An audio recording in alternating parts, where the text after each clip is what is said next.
¿Qué tal? ¿Alguna vez se han puesto a pensar qué tienen en común, por ejemplo, un taladro de altísima precisión con el eje de un auto? Bueno, la respuesta es una forma geométrica que parece simple, pero que es increíblemente poderosa, el cono. A simple vista no parece la gran cosa, pero su geometría oculta es el verdadero secreto detrás de la fuerza y el ajuste perfecto en una cantidad enorme de máquinas. Vamos a ver por qué. Miren, en cualquier taller, en cualquier fábrica, estas piezas cónicas están literalmente por todas partes. Las usamos para acoplar ejes, para sujetar las herramientas de corte en taladros y fresadoras, incluso para transmitir movimiento. Son como esos conectores silenciosos que mantienen todo funcionando de una manera precisa y súper confiable. Así que empecemos por acá. Vamos a descubrir por qué esta forma, que parece tan básica, es en realidad un héroe anónimo en todo el mundo de la mecánica. Entonces, ¿cuál es su superpoder? Bueno, para empezar, crean conexiones que son increíblemente fuertes y precisas y lo hacen solo por fricción.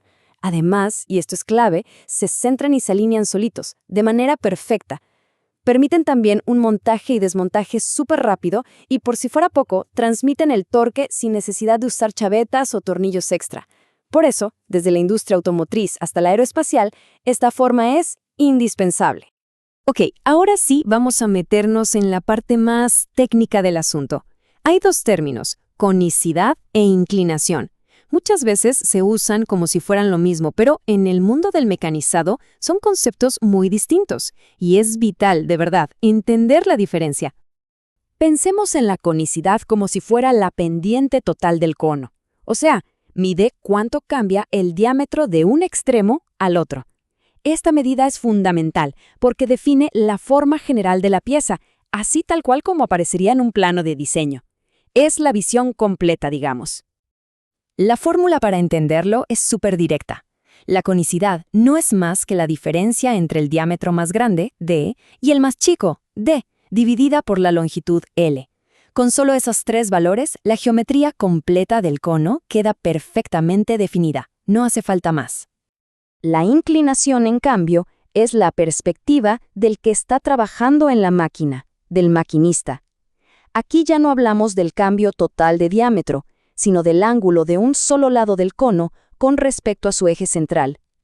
Es, en esencia, la mitad del ángulo del cono. ¿Y por qué es tan importante esto?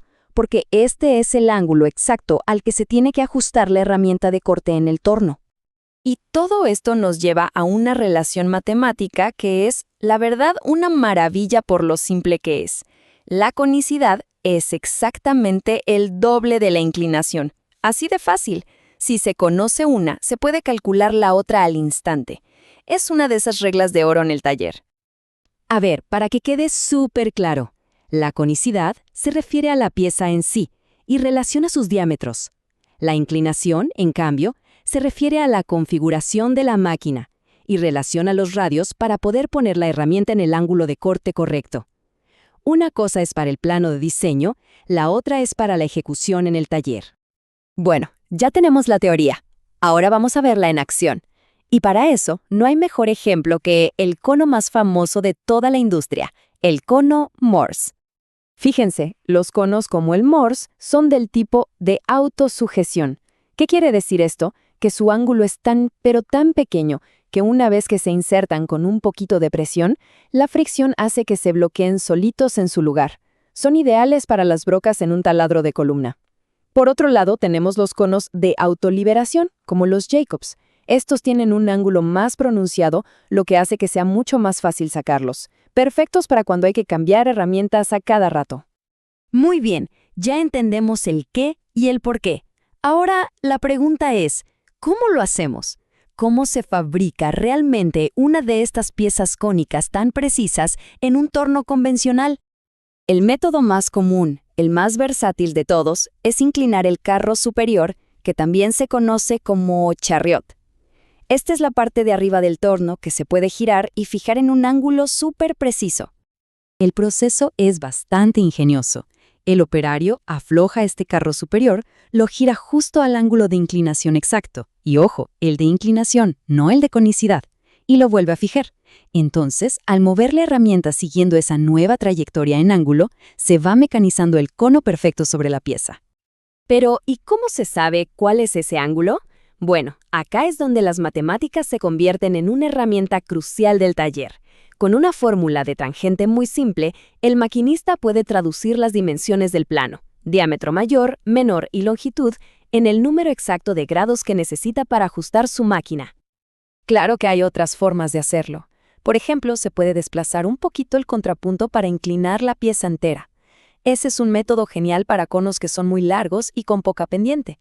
O si se necesita producir en masa muchos conos cortos, se puede usar una herramienta de forma que es básicamente una cuchilla que ya tiene el perfil del cono tallado. Y con esto llegamos a la parte más importante de todas. Ninguno de estos conceptos o métodos sirve de nada si no se ejecuta con una precisión casi absoluta. Para que un cono Morse se sujete como debe ser, o para que un eje cónico encaje a la perfección, estamos hablando de tolerancias increíblemente estrictas. El torneado CNC moderno puede lograr precisiones de hasta 5 milésimas de milímetro. Para que se den una idea, eso es como dividir un cabello humano varias veces. Y esa precisión es absolutamente esencial para que la maquinaria de alto rendimiento funcione. Al final del día, todo se resume en una idea clave. Y esta cita de un informe técnico lo captura a la perfección. El conocimiento sobre la conicidad no es algo académico, es una habilidad fundamental. Es la capacidad de mantener las máquinas funcionando, de replicar piezas con una precisión absoluta. Y esto nos deja con una pregunta para pensar. Ya exploramos la geometría oculta del cono, pero ¿qué otra pieza fundamental de la maquinaria? Una que quizás pasamos por alto todos los días, no sé, una rosca, un engranaje, un rodamiento, tiene una historia igual de fascinante que está esperando ser contada. Gracias por habernos acompañado.